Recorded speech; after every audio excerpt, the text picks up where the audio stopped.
सभी को जय जय सिया राम। आज हम भगवत गीता के छठे अध्याय के 17वें श्लोक का अध्ययन करेंगे। तो आइए शुरू करते हैं। कृष्णाय वासुदेवाय हरे परमात्मने प्रणतः क्लेशनाशाय गोविंदाय नमो नमः। श्री कृष्णं वंदे जगद्गुरुम। जय जय सिया राम। पठन शुरू करते हैं। ओम श्री परमात्मने नमः। श्रीमद् भगवद गीता अथ षष्ठोऽध्यायः। श्री भगवानुवाच। श्लोक है श्लोक 17।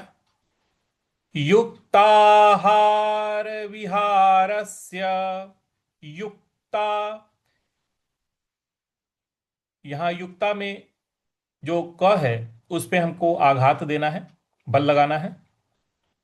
युक्ताहार विहारस्य, यहाँ रस्य, यहाँ पे र पे हमको बल लगाना है, आधा स है यहाँ पे, इस पे रस्य विहारस्य, इस प्रकार से बोलना है। युक्ताहार विहारस्य, युक्ताहार विहारस्य। इसके बाद है युक्त चेष्टस्य कर्मसु। युक्त, यहाँ पे युक्त, यहाँ पे आधा क है, यहाँ पे हल्का सा बल लगाना है। युक्त। इसके बाद चेष्ट, चेष्ट, यहाँ च के आगे जो श है वहां पे भी हमको हल्का सा बल लगाना है। चेष्टस्य। अब ट के बाद जो छोटा वाला स है, आधा है, वहां पे भी हमको हल्का सा बल लगाना है। तो कैसे पढ़ेंगे इसको? युक्त चेष्टस्य, युक्त चेष्टस्य, युक्त चेष्टस्य, इस प्रकार से पढ़ना है।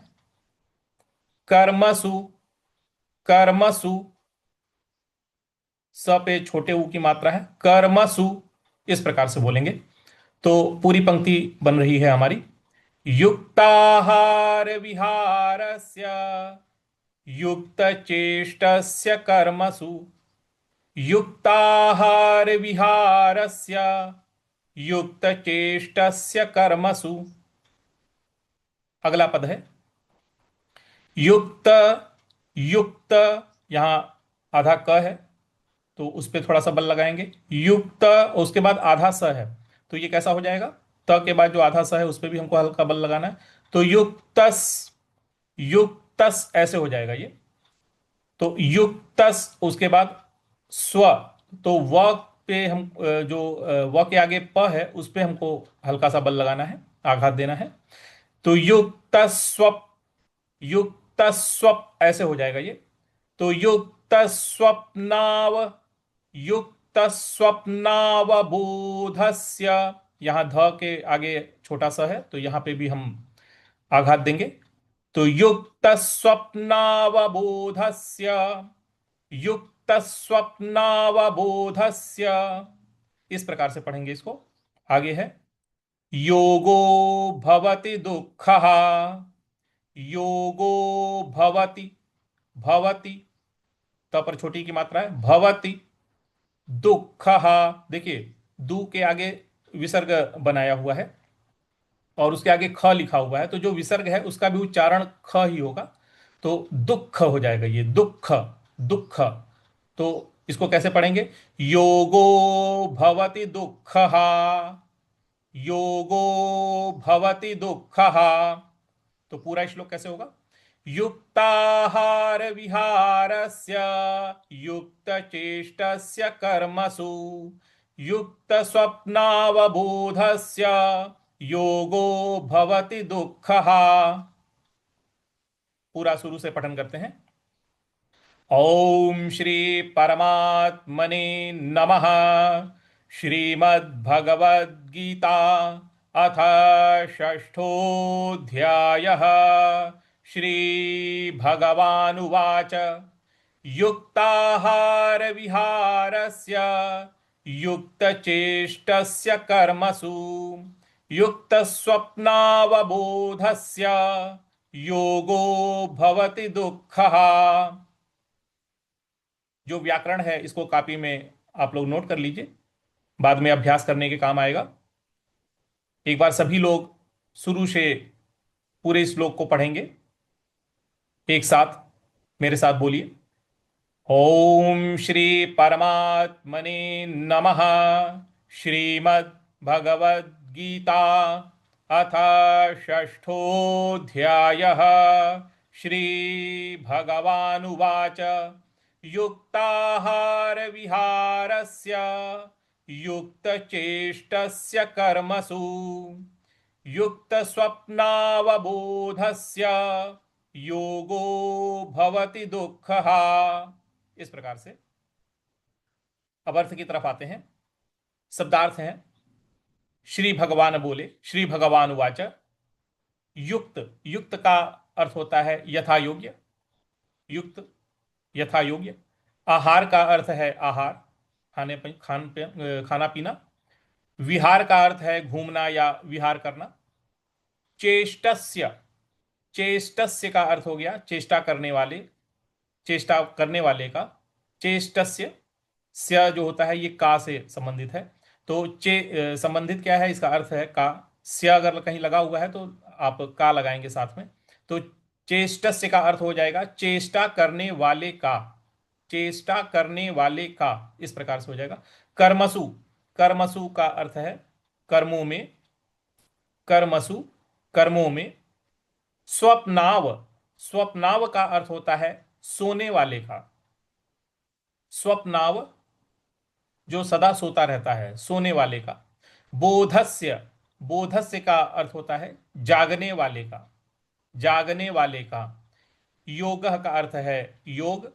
भवति का अर्थ है होता है।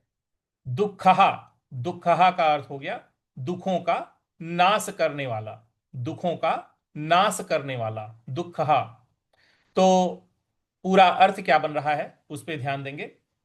श्री भगवान बोले दुखों का नाश करने वाला योग तो यथा योग्य आहार विहार करने वाले का, कर्मों में यथा योग्य चेष्टा करने वाले का, और यथा योग्य सोने तथा जागने वाले का ही सिद्ध होता है।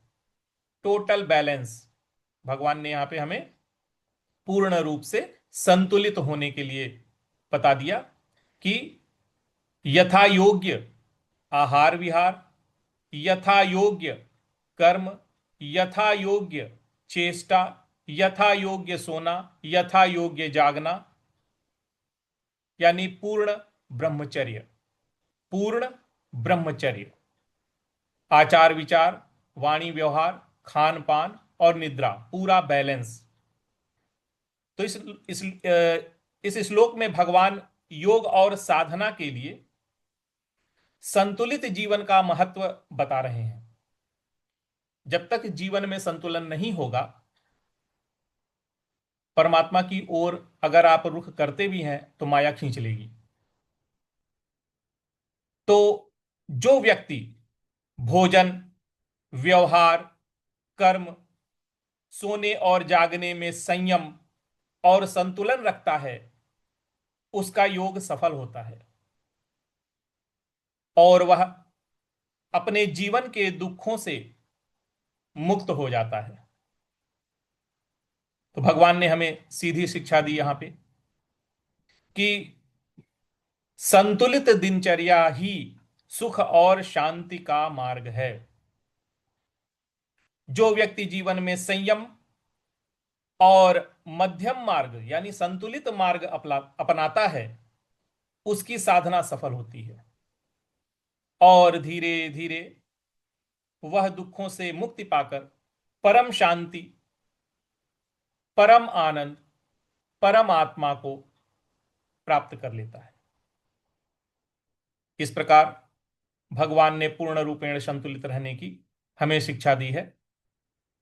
आज हमें आज से ही इस चीज को अपने जीवन में धारण करना होगा। यदि हमें परम तत्व को जानना है तो आज से ही इसको हमें अपने जीवन में, अपनी दिनचर्या में, अपनी रात्रिचर्या में, अपनी ऋतुचर्या में हर जगह संतुलन का की व्यवस्था बना करके संतुलित रह करके अपने भगवान की इस शिक्षा को अपने जीवन में अपनाना होगा। तो आज के लिए हम इतना ही रखते हैं। कृष्णाय वासुदेवाय हरये परमात्मने प्रणतः क्लेशनाशाय गोविंदाय नमो नमः। श्री कृष्णं वंदे जगद्गुरुं। जय जय श्री राम।